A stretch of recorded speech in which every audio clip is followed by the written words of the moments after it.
வணக்கம் சிவன் ஸ்டோரிஸ் 196.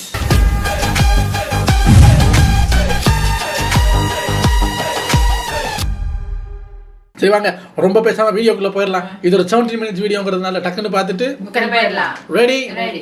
போன பாட்டுல நம்ம ஜலந்தரன் சிவ பக்தர்களா போய் தேடி கண்டுபிடிச்சு அவங்க கிட்ட சிவனை பத்தி அந்த வீக்னஸ அவங்க கிட்ட கேட்காமையே ஓப்பனா சிவனோட பலவீனம் என்னங்கறத பாக்குறதுக்காக தான் உங்க கிட்ட நான் சிவன் கதையை கேட்கிறேன், சிவனோட பிளாஷ்பேக் கேட்கிறேன் அப்படின்னு சொல்லாமலே சிவனை பத்தி விசாரிக்க ஆரம்பிச்சா. அந்த வகையில நம்ம பரசுராமர் கிட்ட பேசிட்டு இருந்தாப்ல. அதுக்கு அப்புறம் என்னாச்சு அப்படிங்கறத இப்ப நம்ம பார்ப்போம். பரசுராம் அவர்களே, நீங்க பொதுவா ரொம்பவே கோவப்படுவேன்னு எனக்கு தெரியும். இருந்தாலும் உங்களை நான் பார்க்க வந்திருக்கேன் அப்படின்னா அதற்கான ஆழமான அந்த காரணத்தை நீங்க புரிஞ்சுக்கணும். நான் சிவனை பத்திய உங்களோட கண்ணோட்டத்தை தெரிஞ்சுக்க மட்டும்தான் இங்க வந்திருக்கேன். நான் முட்டாத்தனமா அந்த மகாதேவரை எதிர்த்து தப்பு பண்ணிட்டேன். நான் அவரை பத்தி நல்லா தெரிஞ்சுக்கல. அதனாலதான் அந்த தப்பை சரி செய்வதற்காகத்தான் உங்க முன்னாடி இப்ப நான் வந்திருக்கிறேன். அவரை பத்தி நான் நிறைய தெரிஞ்சுக்கணும். இது என்னோட குருவாகிய சுக்கராச்சாரியாரோட அட்வைஸ். அவர்தான் நீங்க மகாதேவரோட மிகப்பெரிய பக்தர் அப்படின்னு சொல்லி என்ன அனுப்பிச்சார் அப்படின்னு சொல்ல, பரசுராமரோ உன்னால மகாதேவரை பத்தி எப்பவுமே முழுசா புரிஞ்சிக்க முடியாது. மகாதேவர் முற்றும் துறந்தவர். அவரை யாராலையும் இதை செய்யுங்க அதை செய்யுங்கன்னு சொல்ல முடியாது. ஆனா முற்றும் துறந்தவரை, யாரு எது சொல்லியும் கேட்காதவரை, யாரும் பணியமைக்க முடியாத அந்த மகாதேவரை ஒரு சாதாரண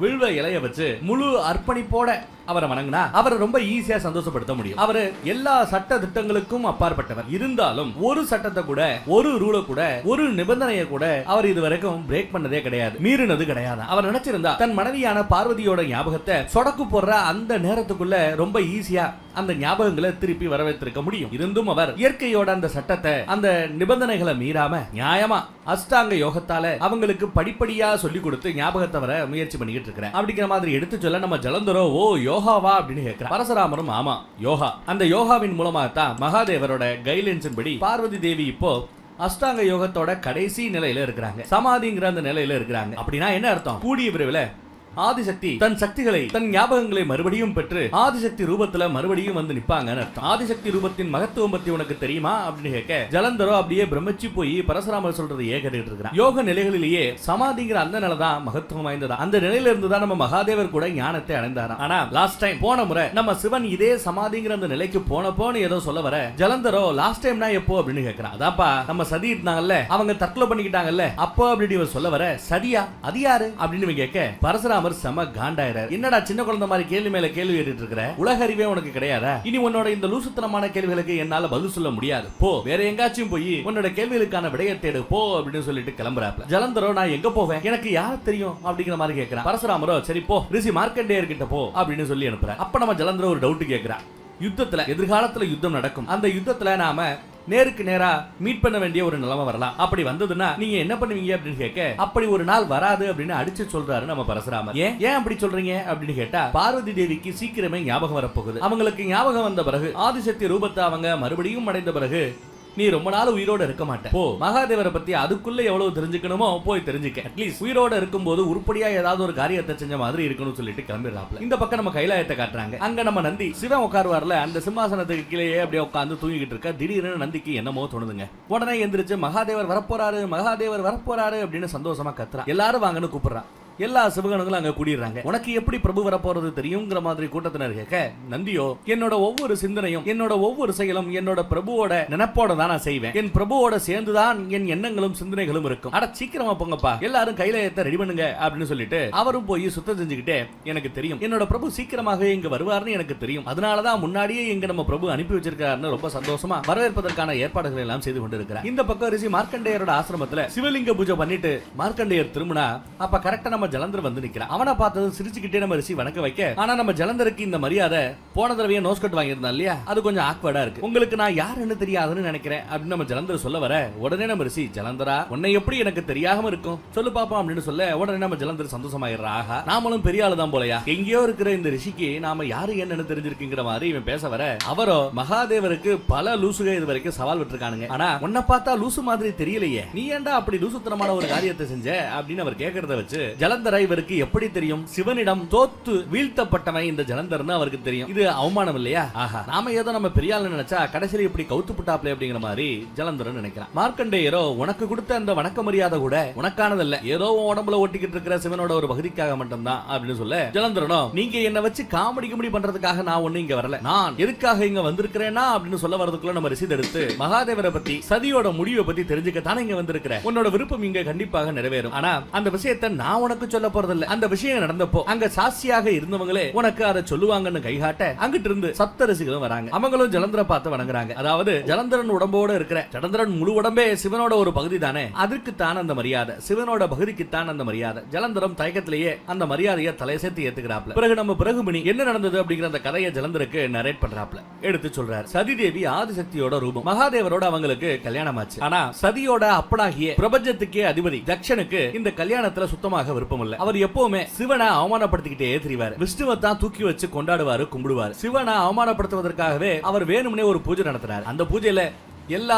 தேவர்களுக்கும் எல்லா தேவியர்களுக்கும் இன்விடேஷன் கொடுக்கப்பட்டது, அழைப்பு கொடுக்கப்பட்டது. ஆனா மகாதேவரையும் சதியையும் மட்டும் சதியோட அப்பன் அந்த பூஜைக்கு கூப்பிடல. இந்த பூஜை மேட்டரை கேள்விப்பட்டதுமே சதிக்கு ரொம்ப கஷ்டமா போயிடுது. ஆனா அப்பா கண்டிப்பாக தனக்கும் சரி அவரோட மருமக பிள்ளையான சிவனுக்கும் சரி இன்விடேஷன் அனுப்புவாரு அப்படின்னு காத்து கிடந்தாங்க. ஆனா கடைசி வரை இன்விடேஷன் வரல. பூஜைக்கு கொஞ்ச நேரத்துக்கு முன்னாடி எப்படி அவரு பெத்த புள்ளை எனக்கும் புள்ளைய கட்டின மருமகளுக்கு இன்விடேஷன் கொடுக்காம அவமானப்படுத்துறாரு, எங்களுக்கு ஏன் அழைப்பு இல்லைன்னு ஒரு 8 போய் நான் எங்க அப்பாவை கேட்டு வரேன்னு சொல்லிட்டு சதிதேவி கிளம்புறாங்க.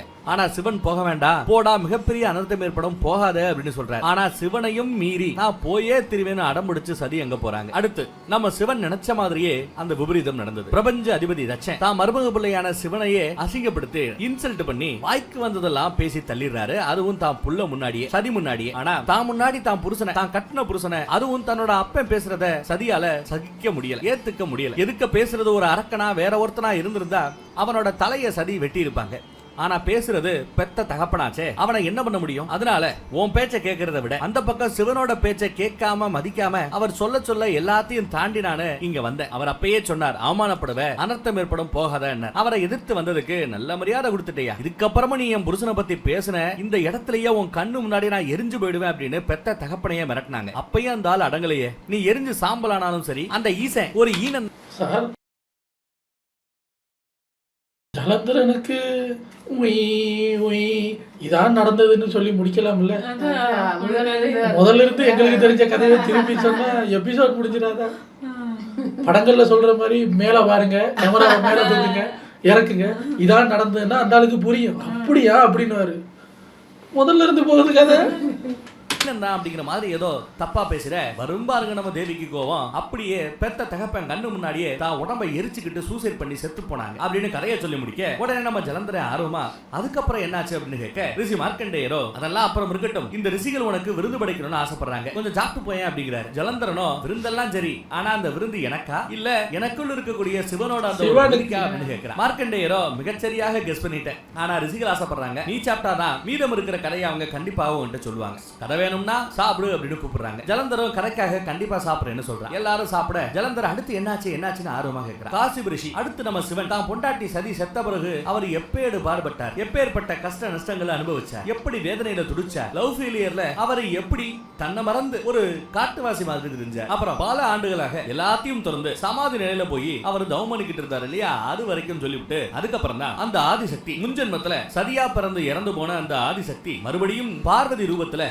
மறுபிறவி எடுத்து சிவன் அடைஞ்சு அப்புறம் அவரோட சமாதி நிலையில இருந்து வெளியில வர வச்சு இந்த உலகத்துக்கே மிகப்பெரிய பேருதவியை பண்ணாங்க அப்படின்னு எல்லாத்தையும் எடுத்து சொல்லி கொடுக்க இந்த கதையை கேட்டு முடிச்ச உடனே நம்ம ஜலந்தர் கையை கழுவிட்டு சரி நான் கிளம்ப வேண்டிய அந்த நேரம் வந்து விடுத்துன்னு சொல்லிவிட்டு தான் சாப்பிட்ட அந்த இலைய அவனே எடுத்து போட போக அப்போ மத்த ரசிகர்லாம் வந்து சிவனோட பகுதிக்கு சேவை செய்ய எங்களுக்கு அவகாசம் வேணும், இனிமே எங்களுக்கு இந்த அவகாசம் எல்லாம் கிடைக்குமா எங்களுக்கு தெரியாது அப்படின்னு சொல்லிவிட்டு ஜலந்தர் சாப்பிட்ட அந்த இலைய ரசிகள் எடுக்க ஜலந்தரை கடுப்புல இருக்கான். என்னையா எதுக்கு இருக்கிற நமக்கு மரியாதை கொடுக்க மாட்டேங்கிறாங்க, என்னன்னு இருக்கிற சிவனோட ஒரு பாட்டுக்கு இம்புட்டு சேவை செய்யறானுங்க, அதுவும் இதுக்கப்புறம் உனக்கு நாங்க சாப்பாடு போடக்கூடிய உன் சாப்பிட்ட இலையை எடுக்கக்கூடிய அந்த நேரம் கிடைக்குமோ என்னவோ அவங்க இன்டைரக்டா என்ன சொல்ல வராங்க, இதுக்கப்புறம் நீ உசுரோட இருப்பையோ என்ன ஒன்று சொல்ல வராங்க. அதனால ரொம்ப காண்டாயிரம். அடுத்து அங்க இருந்து எல்லா ரிஷிகளையும் முறைச்சிட்டே நம்ம ஜலந்தர் அங்க இருந்து கிளம்ப ரிஷிகள் எல்லாரும் அவனை வணங்குறாங்க. அதான் அவனோட இருக்கிற அந்த பகுதியை வணங்குறாங்க. அங்க கட் பண்ணி இங்க சிவனை காமிக்கிறாங்க. அவரை நம்ம நந்தி திங்க் பண்ண மாதிரியே கைலாயத்துக்கு வந்திருக்கிறார். சிவனை பார்த்ததும் நந்திக்கும் மற்ற சிவகணங்களுக்கும் அளவில்லா சந்தோஷம். எல்லா பேரும் கூட்டம் கூடி சிவனை வணங்க சிவன், உங்க எல்லாருக்குமாக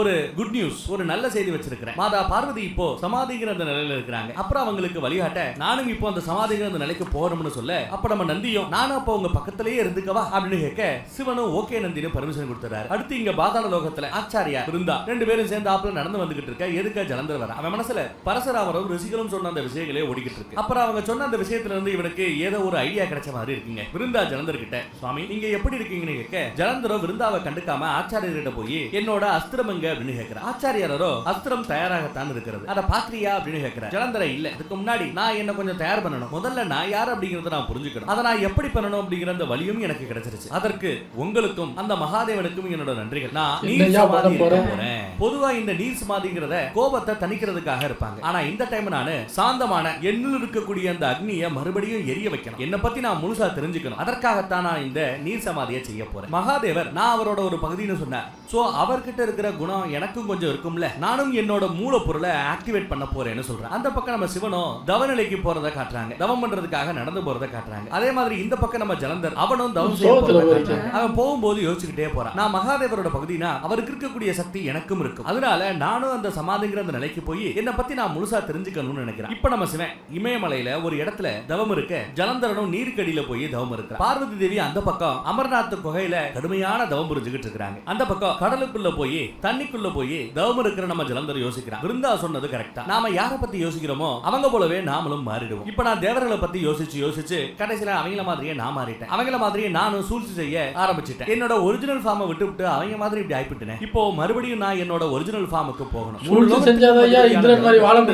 மகாதேவர் போல சக்திசாலியாக மாறுவதற்கு முதல்ல நானு அந்த ஆள் மாதிரியே மாறணும்னு சொல்லிட்டு கண்களை திறக்கிறான். இங்க கடற்கரையில நம்ம விருந்தானு கடலையே பார்த்துக்கிட்டு இருக்க, ஆச்சாரியாரோ கடல் அலைய பார்த்துட்டு ஜலந்தர் கண்களை திறந்து விட்டான். ஆஹா, இதற்காக எத்தனை நாட்கள் நாம் காத்து கொண்டிருந்தோங்கிறார். இவன் சொல்றதை வச்சு பார்த்தா நம்ம ஜலந்தரன் கடுமையான தவத்தை பலகாலமா செஞ்சுக்கிட்டு இருக்கிறான் போல தெரியும். அந்த ஆழ்ந்த தவத்தை முடிச்சு அதுக்கப்புறம் கண்ணை திறக்கிறான், அதுதான் இங்க அலையா வீசுது. அதை புரிஞ்சுக்கிட்டு ஆச்சாரியார் இப்படி பேசுறாரு போல. விருந்தாவை பார்த்து, உன் புருஷன் என்னைக்கு அந்த தவத்தை இருக்கிறதுக்காக அந்த நீர் சமாதிக்குள்ள போனானோ அந்த நாள்ல இருந்து இங்கேயே அவனுக்காக நீ காத்துக்கிட்டு இருக்கிற. எத்தனை நாட்கள் கடந்து விட்டது, எத்தனை நாட்கள் கடந்து போச்சுங்கிறதாவது உனக்கு தெரியுமா அப்படின்னு கேட்கிறான். சாரி, நம்ம குருதேவர் கேட்கிறாரு. விருந்தாவோ, என்னைக்கு என் புருஷன் என்னை விட்டு தூரமா போய் தவம் இருக்க போனாரோ அவர் போனதுல இருந்து என்னோட வாழ்க்கைங்கிற அந்த கடிகாரம் நின்னு போச்சு. அதுக்கப்புறம் நேரம் போனது காலம் போனது எதுவுமே எனக்கு தெரியாதுங்கிறாங்க. உன்ன மாதிரி ஒரு பொண்டாட்டி கிடைக்கிறதுக்கு என் சிச்சிய புள்ள ஜலந்தரை ரொம்பவே கொடுத்து வச்சிருக்கணும். உன்னோட இந்த பத்தினி விரதம் தான் ஜலந்தருக்கு கவசமாக இருக்க போகுது, ஜலந்தரை காக்க போகுது. அப்புறம் நம்ம ஜலந்தருக்காக நீ ஒரு விசேஷ விரதம் இருந்துகிட்டு இருக்கிறியே, அந்த விரதம் எல்லாம் எப்படி போய்கிட்டு இருக்குன்னு கேட்க,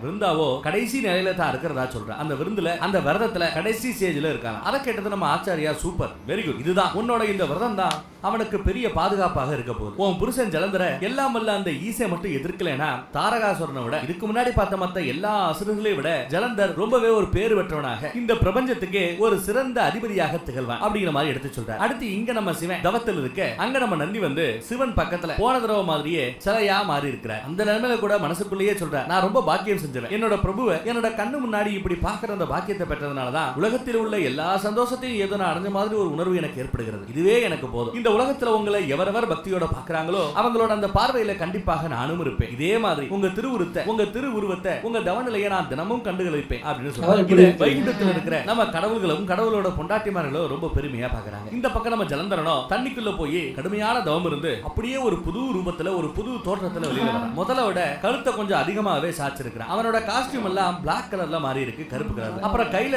கருப்பு திரிசூலத்தையும் வச்சிருக்கிறான். ஆளை பார்த்தா ஒரு கருப்பு சிவ மாதிரி ஒரு வித்தியாசமான கெட்டப்ல வந்திருக்கிறான். சுக்கராச்சாரியாரும் விருந்தாவும் ஜலந்தரை பார்த்து சந்தோஷப்படுறாங்க. ஆச்சாரியார் ஜலந்தரை பார்த்து, முன்ன விட ரொம்ப சக்திசாலியா மாறின மாதிரி எனக்கு தெரியுது, இதனை எப்படி சாதித்தாய் அப்படின்னு கேட்க, ஜலந்தரன், நீங்க எல்லாரும் அந்த மகாதேவனோட சக்தியை பத்தி மட்டும் தான் தெரிஞ்சிருக்கீங்க, எனக்கும் அந்த சக்திகள் எல்லாம் இருக்கிறது. ஒருத்தர் தன்னோட பயத்தை விட்டு வெளியில வந்தா தான் தன்னோட பலத்தை அவரால் அறிய முடியும். இந்த டயலாக சொன்னது யாரு? நம்ம விருந்தாதான் ஜலந்தருக்கே எடுத்து சொல்லியிருப்பான். அந்த தத்துவத்தை தான், அந்த அட்வைஸை தான் இப்போ குருதேவர் முன்னாடி இவன் சொல்றான். அடுத்து நம்ம ஜலந்தர் ஆச்சாரியார் கிட்ட, என்னோட ஆயுதம் தயாரா அப்படின்னு கேட்க, ஆச்சாரியாரும் தயார் அப்படின்னு சொல்ற. உடனே நம்ம ஜலந்தரும் என்னோட எதிரிகளை பயமுறுத்த இதுதான் சரியான நேரம்னு சொல்லிக்கிட்டு வில்லத்தனமா சிரிக்கிறார். அடுத்து அந்த பக்கம் அமர்நாத் கோயிலுக்கு நம்ம பார்வதியோட அப்பாவும் அம்மாவும் வராங்க. அவங்கள பார்த்ததும் வெளியில காவகாக்கிற நம்ம முருகன் அப்படியே போய் வணங்க போக, விநாயகரோ நில்லுங்கன்னு தடுத்து நிறுத்துறாப்ல. அதுவும் தாத்தா பாட்டியவே நிறுத்துறாரு. உடனே மீனாவதி தேவி, நீங்க ரெண்டு பேரும் நல்லா இருக்கீங்கல்ல, அம்மா என் மருமக புள்ள மகாதேவர் எங்க, என் பொண்ணு எங்க அப்படின்னு விசாரிக்க, முருகனும் அப்பா கைலாயம் போயிருக்கிறாரு, அவரும் தவம் செய்ய போயிருக்கிறார். தவத்திலிருந்து சமாதிங்கிற அந்த நிலையிலிருந்து அம்மா அம்மாவுக்கு வழிகாட்டி இந்த லோகத்துக்கு மறுபடியும் கூட்டி வர அந்த ஞாபகங்களை திரும்ப எடுத்து வர தவத்துக்கு போயிருக்கிறதாக சொல்றாங்க. அப்போ தாத்தா அவரை சுத்தி முத்தி வந்து பார்த்துட்டு, கணேசா என்னாச்சு ஒரு மாதிரியா இருக்கு அப்படின்னு விசாரிக்கிறார். விநாயகரோ அது ஒண்ணுமில்ல, காசில இருந்து நாங்க இங்க திரும்ப வந்துகிட்டு இருக்கும்போது உங்க ரூபத்துல ஒரு அசுரன் அம்மாவை தாக்க வந்தா. அப்ப நாங்க கொஞ்சம் உஷாரா இல்ல, பட் இப்போ உஷாரா இருக்கிறோம். அதனாலதான் இப்ப நீங்க வந்திருக்கீங்க. உண்மையிலேயே நீங்க எங்களோட தாத்தா பாட்டி தானா இல்ல அசுரர்களா அப்படின்னு செக் பண்றதுக்காக உங்களை இப்படி வித்தியாசமா பாத்துக்கிட்டு இருந்ததா கணேஷ் எடுத்து சொல்றாங்க. பாரு கணேஷா, நான் உங்க தாத்தா தாண்டா. என் பொண்ணு இந்த கோயில தவம் செய்யறா. நாங்க ரொம்ப ஆவலோட என் பொண்ணு ஞாபகங்கள் திரும்பிய அந்த முழு நிலையை அடைய போறத பார்க்க வந்திருக்கிறோம். என்னோட வருத்தத்தை புரிஞ்சுக்கோ, தயவு செய்து வழிவிடு அப்படின்னு கேட்கிறேன். விநாயகரும் என்ன மன்னிச்சுக்கங்க, சும்மா நான் உங்களோட விளையாண்டுகிட்டு இருக்கேன், அதுக்குள்ள கோச்சுக்கிட்டீங்களே ஏட்டையா அப்படிங்கிற மாதிரி தாத்தா கூட செல்லமா பேசுறாப்ல. ஆனா முருகனும் இந்த கோயிலுக்குள்ள போறதுக்கு யாருக்கும் அனுமதி கிடையாது. இது அப்பாவோட கட்டளை. அம்மாவோட இந்த தவத்துக்கு எந்த ஒரு டிஸ்டர்பன்ஸும் வரக்கூடாதுன்னு தான் இப்பேற்பட்ட ஒரு ஏற்பாடு. இப்ப நீங்க உள்ள போக வேண்டிய அவசியம் இல்ல. அப்பாவால மட்டும்தான் அம்மாவை அந்த தவ நிலையில் முழுமைப்படுத்தி இந்த குகையில இருந்து வெளியில கொண்டு வர முடியும்னு சொல்றாப்ல. இங்க பாதாள லோகத்துல ஆச்சாரியார் ஜலந்தரம் நேருக்கு நேரா உட்கார்ந்து இருக்காங்க. ஆச்சாரியார் ஜலந்தருக்கு அந்த புது அஸ்திரத்தை எப்படி பயன்படுத்துறது அப்படின்னு இன்ஸ்ட்ரக்ஷன் கொடுக்கிறார். இந்த அஸ்திரம் ஒரு சாதாரண அஸ்திரம் இல்ல. இந்த அஸ்திரத்தோட பெயர் சக்தி. இத ஒரே ஒரு தடவை மட்டும் தான் யூஸ் பண்ண முடியும். இத தேவையில்லாம என் குருதேவராகிய அந்த மகாதேவர் மேல யூஸ் பண்ணி தயவு செய்து வேஸ்ட் பண்ணிடாத, அவரை எதாலையும் எதுவும் செய்ய முடியாது அப்படின்னு சொல்லி கொடுக்கிறாப்ல. ஜலந்தரனோ, நீங்க கவலைப்படாதீங்க ஆச்சாரியாரே, இதை யார் மேல பயன்படுத்தணுங்கிறது எனக்கு தெரியும். நான் உங்களை கௌரவப்படுத்துறேன். இந்த சக்தியை ஏத்துக்க நான் தயாராக இருக்கிறேன். ஸ்டார்ட் பண்ணுங்க ஆச்சாரியாரே அப்படின்னு சொல்ல ரெண்டு பேரும் தவம் பண்ற மாதிரி அப்படியே போஸுக்கு போறாங்க. அப்ப ஆச்சாரியாரோட உடம்புல இருந்து ஒரு ஒளி பந்து அப்படியே வெளியில வருது. ஜலந்தர் கண்களை திறந்து அந்த பந்தை ரொம்பவே ஆச்சரியமா பாக்குறான். அப்புறம் அந்த ஒளி பந்து ஜலந்தரோட உடம்புக்குள்ள போகுது. இப்ப நம்ம ஜலந்தர் அந்த சக்திங்கிற அந்த வெப்பனை அந்த அஸ்திரத்தை அடைந்து விட்டான். இங்கிட்டு நம்ம குகை பக்கம் தாத்தா கிட்ட, நீங்க ஒண்ணு கவலைப்படாதீங்க தாத்தா, அம்மாவுக்கு எல்லா ஞாபகமும் வந்துரும். அப்படி ஞாபகம் வந்ததுமே நாங்களே உங்களுக்கு தகவல் கொடுத்து அனுப்புறோம் அப்படின்னு சொல்றாப்ல. தாத்தாவோ சரி ஓகே, இருந்தாலும் நாங்களும் உங்களை மாதிரியே இங்கேயே வெயிட் பண்றோம்னு சொல்லிவிட்டு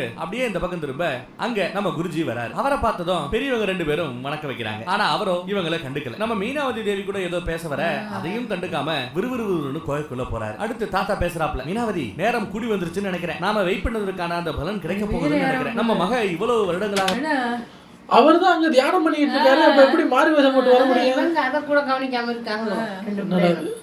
அந்த கஷ்டத்துக்கு மகாதேவர் கூடிய விரைவில் ஒரு நல்ல முடிவு கட்ட போறாருன்னு எனக்கு தோணுது. ஆதிசக்தி ரூபத்துல ரொம்ப சீக்கிரமாவே மகாதேவர் நம்ம மகளை வெளியில கூட்டு வர போறாரு அப்படின்னு சந்தோஷப்படுறாங்க. தாத்தா பேசுறது கேட்டு பேர பச்சனும் ரொம்ப சந்தோஷப்படுறானுங்க. ஆஹா, உள்ள போறது நம்ம அப்பா தான், கூடிய சீக்கிரம் அம்மாவை நல்லபடியா கூட்டு வந்துருவாரு அப்படின்னு.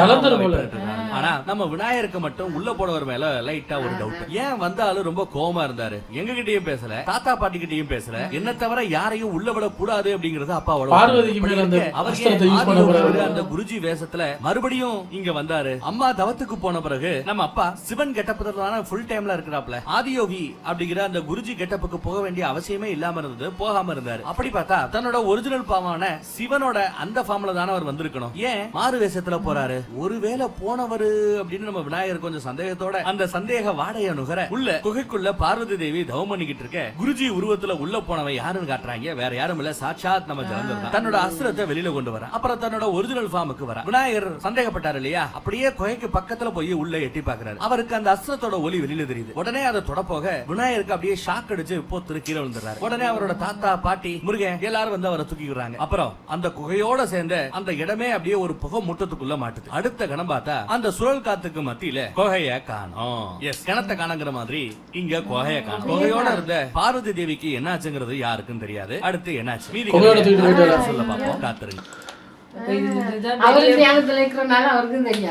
தப்பு பண்ணிட்டியே சிங்காரம், தப்பான ஆளு மேல கைய வச்சிட்டு.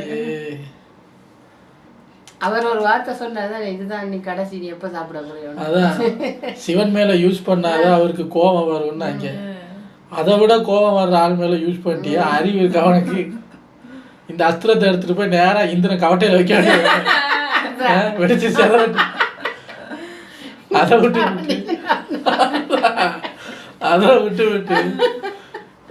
யோசிக்க மாட்டீங்களா சார்? ஐயோ, நீ அடுத்ததை பார்க்கணும் போலயே இருக்கு. கரண்ட் பாக்ஸ்ல இருந்து கையெடுத்து டிரான்ஸ்ஃபார்மர் மேல வச்சிருக்கேன். இங்க இருந்து எதுக்கு கையெடுக்கிற? கரண்ட் அடிக்கும், அப்புறம் இங்க வச்சுக்கிறேன். ஐயோ தெரியல. ஆமா, ஏங்க அந்த ஆள் வருவாருங்க, கண்டிப்பா வருவார் அந்த ஆள். அதுவும் ருத்ர உலகத்துல வர போறாரு. ஆமா, தப்பு பண்ணிட்டேன் சிங்காரம், தப்பு பண்ணிட்டேன், அவ்வளவுதான் சொல்ல முடியும். உனக்கு சப்போர்ட் பண்றத பத்தியா நீ இந்திரன் மாதிரியாவது யோசிச்சிருக்கணும். தப்பு பண்ணிட்டியே, கிழவன் கொடுத்த நீலப்பந்தை நம்பி வரலாமா? அதெல்லாம் இங்க வேலைக்கு ஆகாது சார். இவருக்கு இப்ப அவங்களுக்கு ஞாபகம் வரக்கூடாது, அதுதான் இவர். நாளைக்கு நீ உயிரோட இருக்கிய இருந்தா நாளைக்கு வந்து சந்திக்கிறேன். நன்றி.